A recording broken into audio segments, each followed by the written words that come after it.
हरे कृष्णा। हमारे चैनल में आप सभी का हार्दिक स्वागत करते हैं। आप सभी माताओं बहनों को आहोई अष्टमी की हार्दिक शुभकामनाएं। आहोई माता सभी की संतानों की रक्षा करे, सभी को दीर्घायु रखे और अपनी संतानों को संतान सुख प्रदान करें। आज इस शुभ अवसर पर सुनिए आहोई माता की कथा। कथा से पहले हम सभी विघ्न हर्ता भगवान श्री गणेश जी का ध्यान करके गणेश भगवान की कहानी सुनते हैं। एक बार एक अंधी बूढ़ी माई थी, जिनका एक बेटा और एक बहू थी। वो बहुत गरीब थी। वह अंधी बूढ़ी माई हर दिन नियम से गणेश भगवान की पूजा किया करती थी। गणेश भगवान एक दिन बूढ़ी माई की पूजा से प्रसन्न होकर उनके सामने साक्षात सन्मुख आकर बैठ गए और बोले, बूढ़ी माई, तू प्रतिदिन निस्वार्थ भाव से मेरा पूजन करती है और मैं तुझ पर प्रसन्न हूँ। जो चाहे तू मांग ले। तो तब बूढ़ी माई बोली, हे विघ्न हर्ता तब बूढ़ी माई बोली, हे विघ्नहर्ता भगवान गणेश, मुझे मांगना तो आता नहीं, सो मैं क्या मांगू। तब गणेश भगवान कहने लगे, ठीक है माई, मैं कल आऊँगा, तब तक तू अपनी बहू बेटे से पूछकर कुछ मांग लेना। ऐसे कहकर गणेश जी अंतर ध्यान हो गए। तब बूढ़ी माई ने अपने बहू बेटे से पूछा तो बेटा बोला, माँ धन मांग लेना। बहू बोली, माँ जी पोता मांग लो। तब बूढ़ी माई ने सोचा कि बेटे बहू अपने अपने मतलब की बातें कर रहे हैं, इसलिए उस बूढ़ी माई ने अपनी पड़ोसन से जाकर पूछा। पड़ोसन कहने लगी, बूढ़ी माई तुम्हारी तो बस थोड़ी सी ही जिंदगी बची है, तू क्यों मांगे धन और क्यों मांगे पोता। तू तो केवल अपनी आंखों की रोशनी मांग, जिससे तेरा आगे का सारा जीवन सुख से बीत जाए। तब उन बूढ़ी माई ने बेटे बहू और पड़ोसन की बात सुनकर घर में जाकर सोचा कि ऐसा क्या मांगू जिससे बेटा बहू भी खुश हो जाए और मेरा भी भला हो जाए। मैं तो वही मांगूंगी। अब जब दूसरे दिन गणेश भगवान बूढ़ी माई के सन्मुख आए तब बोले, बूढ़ी माई मांग ले। गणेश भगवान के वचन सुनकर बूढ़ी माई हाथ जोड़कर बोली, हे विघ्नहर्ता, अन्न देवो, धन देवो, निरोगी काया देवो, अमर सुहाग देवो, दीदा घोड़ा देवो, सोने के कटोरा में पोते को दूध पीता देखे, अमर सुहाग देवो और समस्त परिवार को सुख देवो। समस्त आपके श्री चरणों में मुझे स्थान भी देवो। बूढ़ी माई की बात सुनकर गणेश भगवान बोले, बूढ़ी माई, तूने तो मुझे ठग लिया और कहती है कि मुझे मांगना नहीं आता। जो कुछ भी तूने मांग लिया अब वो सब कुछ तुझे मिल जाएगा। ऐसे कह के गणेश भगवान वहीं अंतर ध्यान हो गए।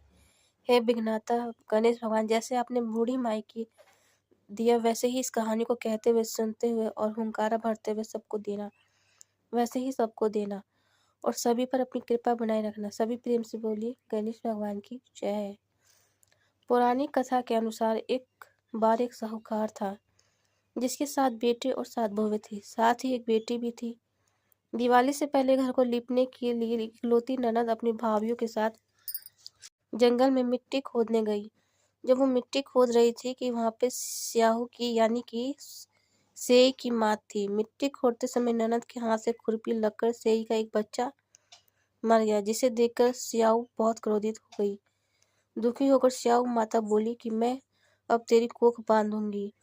तब ननद अपनी 7 भाभीियों से कहने लगी कि तुम में से कोई मेरे बदले कोख बंधवा लो, लेकिन सबने इनकार कर दिया।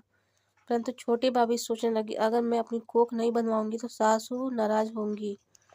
ऐसा विचार कर ननद के बदले में छोटी भाभी ने अपनी कोख बनवा ली। इसके बाद जब भी उसका लड़का होता तो 7 दिन बाद वो मर जाता।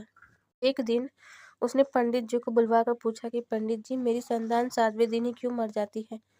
तब पंडित जी ने कहा कि तुम सुरही गाय की पूजा करो, सुरही गाय की सेवा करो, क्योंकि सुरही गाय स्याऊ माता की सहेली है। जब वो तेरी कोख खोल देगी तभी तेरा बच्चा जिएगा। इसके बाद से छोटी बहू सुबह जल्दी उठकर चुपचाप सुरही गाय के नीचे साफ सफाई करके आ जाया करती। गौ माता एक दिन बोली, आजकल कौन मेरी सेवा कर रहा है, सो आज देखूंगी। एक दिन गौ माता खूब जल्दी उठ गई। क्या देखती है कि एक औरत आकर उसके नीचे गोबर आदि साफ करके चली जाती है। गौ माता उससे बोली, मैं तेरी सेवा से प्रसन्न हूँ, जो चाहे वो मांग ले। तब साहूकार की बहू बोली कि स्याऊ माता आपकी सहेली है और उसने मेरी कोख बांध रखी है, सो है गौ माता मेरी कोख खुलवा दूँ। गौ माता कहने लगी, बहुत अच्छा। अब तो गौ माता समुद्र पार कर अपनी सहेली के पास उसको लेकर चल पड़ी। रास्ते में कड़ी धूप थी, सो वे दोनों एक पेड़ के नीचे जहाँ पर गरुड़ पंखनी का बच्चा था वहीं बैठ गई। तभी थोड़ी देर में एक सांप आया जो कि गरुड़ पंखनी के बच्चों को डसने जा रहा था। साहूकार की बहू ने ये देखा तो सांप को उसे मार कर ढाल के नीचे दबा दिया और बच्चों को बचा लिया। थोड़ी देर बाद गरुड़ पंखनी आई और वहां पर खून पड़ा हुआ देखा तो साहूकार की बहू को चोट मारने लगी। उसने सोचा कि हो ना हो इसी बहू ने मेरे बच्चों को मार डाला है। तब साहूकार ने बोली कि मैंने तेरे बच्चों को नहीं मारा, बल्कि सांप तेरे बच्चों को डसने आया था। मैंने तो उस सांप से तेरे बच्चों को बचाया है। ये सुनकर गरुड़ पंखनी खुश होकर बोली कि मांग तो क्या मांगती है। साहूकार की बहू बोली, गरुड़ पंखनी मुझे 7 समुद्र पार स्याऊ माता के पास पहुंचा दो। गरुड़ पंखनी ने दोनों को अपनी पीठ पर बिठाकर स्याऊ माता के पास पहुंचा दिया। स्याऊ माता उन्हें देखकर बोली कि बहन बहुत दिनों के बाद आई है। फिर कहने लगी, बहन मेरे सिर में जौ पड़ गई है, जरा मेरे सिर से जुएं तो बीन दो। तब सुरई गाय के कहने पर साहूकार की बहू ने सलाई से उनकी सारी जुएं निकाल दी। इस पर स्वयं माता प्रसन्न होकर बोली कि तूने मेरे सिर में बहुत सलाई डाली है, इसलिए 7 बेटे और बहुएं तुझे मिलेंगी। वो बोली है, स्वयं माता मेरे तो एक भी बेटा नहीं है, 7 बेटी कहाँ से होंगे। स्वयं माता बोली, वचन दे दिया है सो दे दिया है, वचन से फिरूं तो धोबी कुंड पर कंकरी हो जाऊं। जब साहूकार की बहू बोली, मेरी कोख तो तुम्हारे पास बंद पड़ी है। ये सुनकर स्वयं माता बोली, तूने जो मुझे ठग लिया है, मैं तेरी कोख खोलती जो नहीं, परंतु अब तो खोलनी पड़ेगी। जा, तेरे घर तुझे 7 बेटे और 7 बहुएं मिलेंगी। तू जाकर उज्जमन करियो, 7 अहोई बनाकर 7 कढ़ाई करियो। साहूकार की बहू खुश होकर घर लौट आई। घर लौटकर आई तो देखा 7 बहुएं और 7 बेटे बैठे हुए हैं। वो बहुत खुश हो गई। तब उसने 7 अहोई बनाई, 7 उज्जमन किए और 7 कढ़ाई की। रात के समय जेठानियां आपस में कहने लगी कि जल्दी जल्दी नहाकर पूजा कर लो, कहीं छोटे बच्चों को याद करके रोने ना लग जाए। थोड़ी देर में उन्होंने अपने बच्चों से कहा कि जाओ बच्चों, अपनी चाची के घर जाकर देख आओ कि वो आज अभी तक रोई क्यों नहीं, क्योंकि हर साल अहोई अष्टमी के दिन छोटी बहू अपने बच्चों को याद करके खूब रोया करती थी। बच्चों ने जाकर देखा कि चाची तो कुछ मान रही है, खूब उज्जमन हो रहा है। ये सुनते ही जेठानियां दौड़ी दौड़ी उसके घर आई और जाकर कहने लगी, छोटी बहू तेरी कोख तो बंदी हुई, तूने कैसे कोख खुलवा ली। तो वो बोली, तुमने तो कोख बंधा ही नहीं, सो मैंने ही कोख खोल दी। स्वयं माता ने कृपा करके मेरी कोख खोल दी है। स्वयं माता, जिस प्रकार आपने मेरी कोख खोली, उसी प्रकार संतान सुख की इच्छा रखने वाली सभी महिलाओं की कोख भी खोल देना। संतान सुख की कामना रखने वाली हर महिला को संतान सुख देना और जिनकी संतानें हैं उनकी सभी संतानों की रक्षा करना। अब सुनते हैं आहोई अष्टमी व्रत की दूसरी कथा। आहोई अष्टमी के दिन राधा कुंड में स्नान करने से संतान को दीर्घायु मिलता है। वही निसंतान महिलाएं यदि राधा कुंड में स्नान करके आहोई अष्टमी का व्रत करके कथा का श्रवण करती हैं तो उनकी झोली में भी संतान सुख प्राप्त होता है। कथा के अनुसार बहुत समय पहले झांसी के निकट एक नगर में चंद्रभान नामक साहूकार रहता था। उसकी पत्नी चंद्रिका सर्वगुण संपन्न, सुंदर, सती, साध्वी और चरित्रवान थी और बुद्धिमान महिला थी। उसके कई पुत्र पुत्रियां थे, परंतु वे सभी बचपन में ही परलोक सिधार चुके थे। दोनों पति पत्नी संतान न रह जाने से बड़े दुखी और व्याकुल रहते थे। वे दोनों प्रतिदिन मन में सोचा करते थे कि हमारे मर जाने के बाद हमारी इस अपार धन संपदा को कौन संभालेगा, कौन देखभाल करेगा। फिर एक बार उन दोनों पति पत्नी ने निश्चय किया कि वनवास लेकर शेष जीवन प्रभु की भक्ति में बिताएंगे और इस तरह से वे दोनों अपना घर छोड़कर वन की ओर चल दिए।